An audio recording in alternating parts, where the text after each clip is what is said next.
En esta clase vamos a ver los ensayos de tracción y compresión. Estos ensayos son fundamentales para el estudio de distintos tipos de materiales. Son los únicos ensayos que proporcionan un estado de tensión uniaxial. En primer lugar, el ensayo de tracción permite determinar las características estándar de los materiales, los parámetros más importantes, a menudo requeridas en las especificaciones, en las hojas de datos del material, entre otros. Estos son la resistencia a la tracción o compresión, el alargamiento a la fractura, entre muchos otros. A pesar de su sencillez, el ensayo de tracción y también el ensayo de compresión requieren ciertas precauciones tanto en su realización como en su uso. Las normas con las que vamos a trabajar son las normas estándar para ensayos de tensión y de compresión para materiales metálicos y en específico para aceros. Son la ASTM A370 de ensayos mecánicos de productos de acero, la ASTM E8-E8M para ensayos de tracción de materiales metálicos y la ASTM E909 para ensayos de materiales metálicos pero a la compresión a temperatura ambiente. Para cada tipo de material y para cada tipo de ensayo tenemos nuestra norma ASTM específica, pero en esta clase nos vamos a basar en estas tres normas ASTM. Veamos primero las probetas de tracción de sección cilíndrica.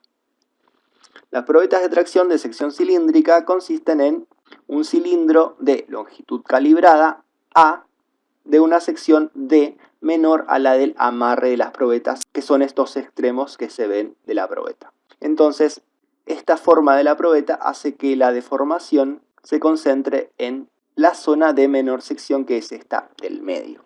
La norma da distintas medidas de probetas, da 4 especímenes distintos de probeta con sus medidas estándar de longitud G, esta de acá, la longitud calibrada, de diámetro, del radio que forma la menor sección con la sección de amarre y la longitud de la sección paralela A. El espécimen estándar consta de una longitud G de 50 milímetros y de un diámetro de 12,5 milímetros. Esta es la sección estándar. Existen probetas más pequeñas cuando tenemos menor cantidad de material para ensayar.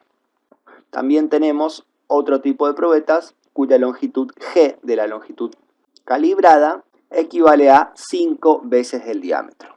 La norma recomienda que la longitud L0, en la cual se va a concentrar la deformación, tiene que ser k veces la sección inicial a la 1 medio, donde el factor K es 5,65. También existen probetas de tracción de sección rectangular, por ejemplo cuando tenemos materiales en forma de chapa o cuando es difícil maquinar de forma cilíndrica un material.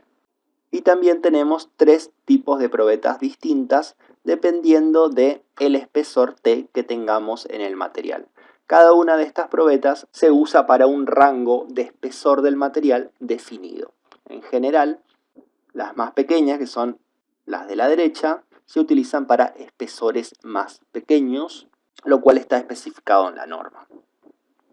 La probeta estándar tiene una longitud G de 200 milímetros, un ancho W de 40 milímetros, una longitud total L de 450 milímetros, la longitud de la sección paralela A es de 225 milímetros, el largo de la sección de amarre, esta de acá B, es de 75 milímetros, y el ancho de la sección de amarre, este valor C, es de 50 milímetros. Las otras probetas, si se fijan, son más pequeñas, de sección reducida, también cuando tenemos materiales más pequeños. Veamos ahora las probetas de compresión. En tamaño y forma, los especímenes deben tener la forma de cilindros circulares de 10 milímetros con un error de más o menos 0,2 milímetros de diámetro y 25 milímetros más o menos 1 milímetro de largo. En cuanto a la preparación de especímenes, los extremos de la probeta, es decir, esta sección de las caras que van a ir apoyadas, deben ser planos y normales al eje longitudinal marcado aquí por el mouse. Las caras deben ser paralelas y tienen un acabado superficial de 0,2 micrómetros. Las probetas de tracción se montan en las mordazas de las máquinas de ensayos. Si tenemos probetas de compresión, estas se apoyan sobre platos de compresión sin estar amarradas. Aquí tenemos una configuración típica de una máquina de ensayos de tracción con la probeta montada. La máquina de ensayos básicamente consiste en una máquina que tiene el movimiento de un cabezal móvil en donde se amarra la probeta en uno de los extremos y un cabezal fijo en donde se amarra la probeta en el otro de sus extremos. El cabezal móvil se mueve justamente porque estas columnas constan de husillos que se mueven de forma simultánea y van empujando el cabezal móvil, en este caso hacia abajo para el ensayo de tracción y hacia arriba para el ensayo de compresión. Para el ensayo de compresión, las probetas no se amarran a la mordaza, sino que se apoyan sobre platos de compresión y luego son comprimidas al moverse el cabezal hacia arriba en este caso. A medida que el ensayo arranca, el cabezal móvil se va moviendo, deformando la probeta.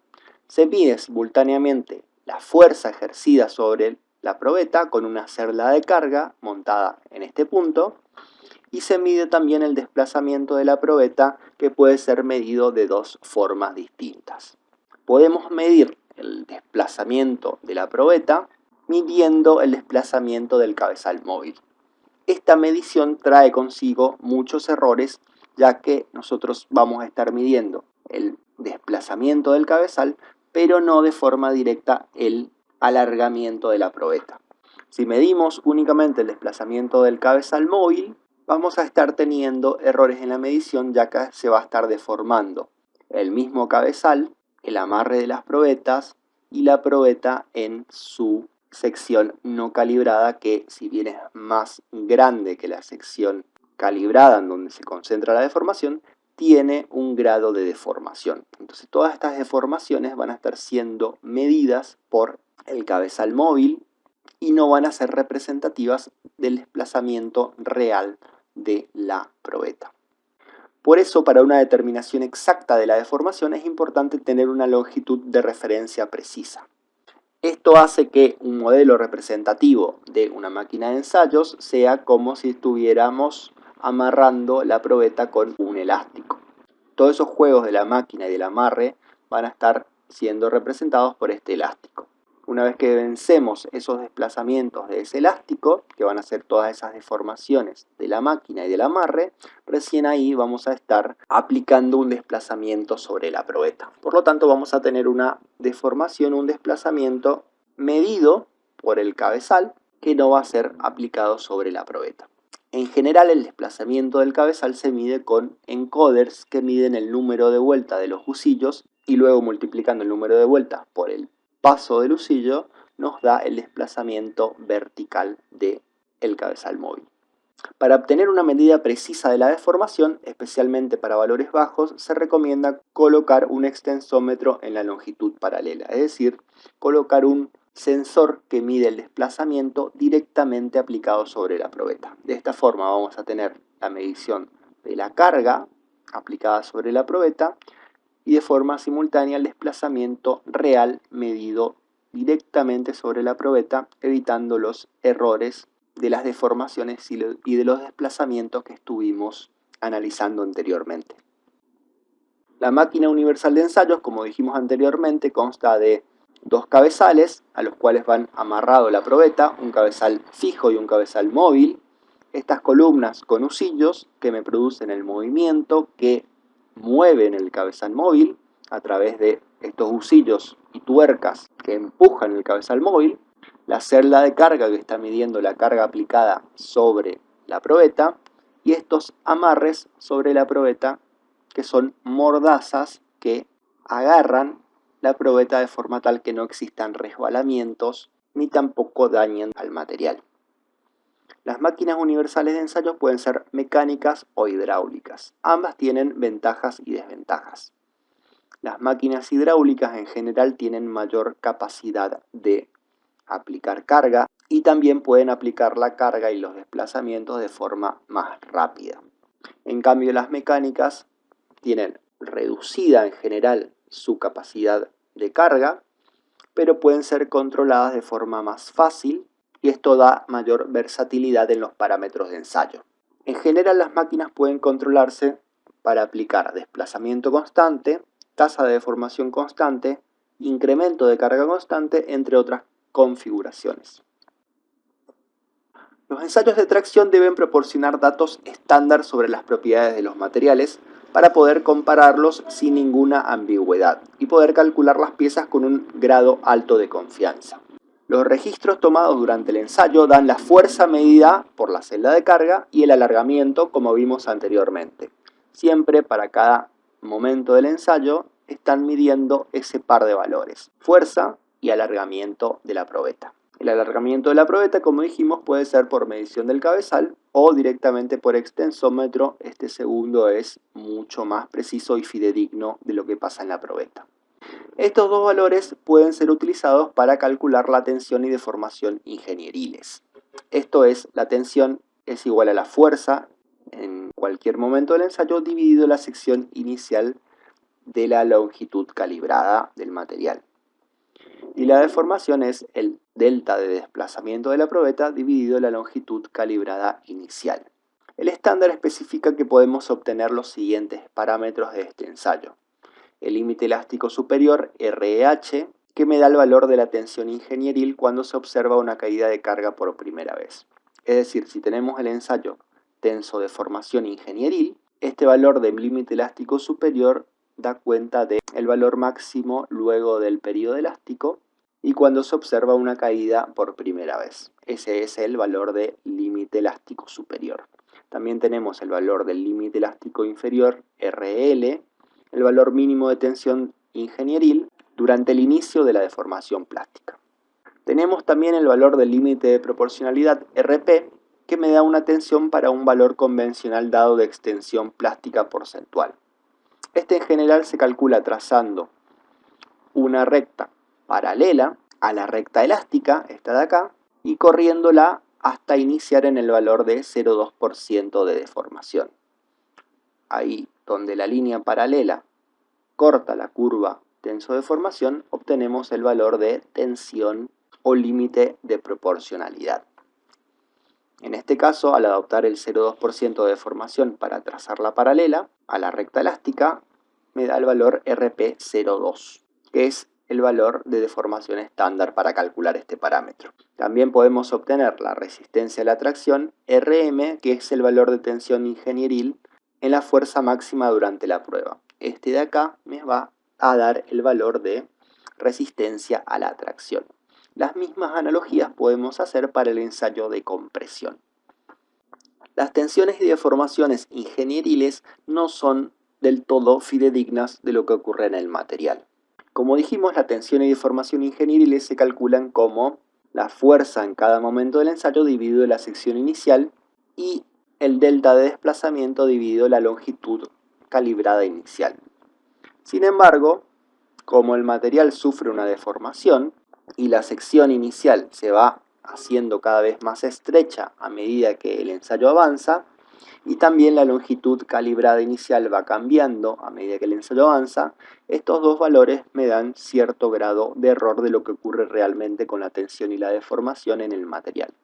De acá surgen la tensión y deformación ingenieriles, cuyos valores se calculan como la fuerza aplicada sobre la probeta en cada momento del ensayo dividido la sección real en ese momento del ensayo. Y lo mismo la deformación, el delta de desplazamiento dividido la longitud calibrada en ese momento del ensayo. Como es muy difícil de medir la sección en cada momento del ensayo, se aplican algunas fórmulas que me permiten aproximar las tensiones y deformaciones reales o verdaderas. La tensión real o verdadera se calcula como la tensión ingenieril por 1 más la deformación ingenieril. Y la deformación real o verdadera se calcula como un logaritmo natural de 1 más la deformación real o ingenieril. La diferencia entre las curvas de carga ingenieril, esta más oscura, y la real se pueden apreciar en esta imagen, en donde en general la curva real se deforma a menor deformación, pero rompe a mayor carga. A continuación vamos a ver un ensayo de tracción real en una máquina de ensayos universales de fabricación argentina. Aquí el ensayo ha iniciado, en donde se ven ordenadas la carga ejercida sobre la probeta y en abscisas el desplazamiento del cabezal. Aquí se ve el amarre de la probeta y cómo está siendo estirada por la máquina de ensayos. Está amarrada en la longitud de mayor sección y estirada a una velocidad constante de desplazamiento del cabezal. El material ensayado es un material IC 1045 en condición de laminado en caliente. Aquí vemos cómo el material está cerca de romperse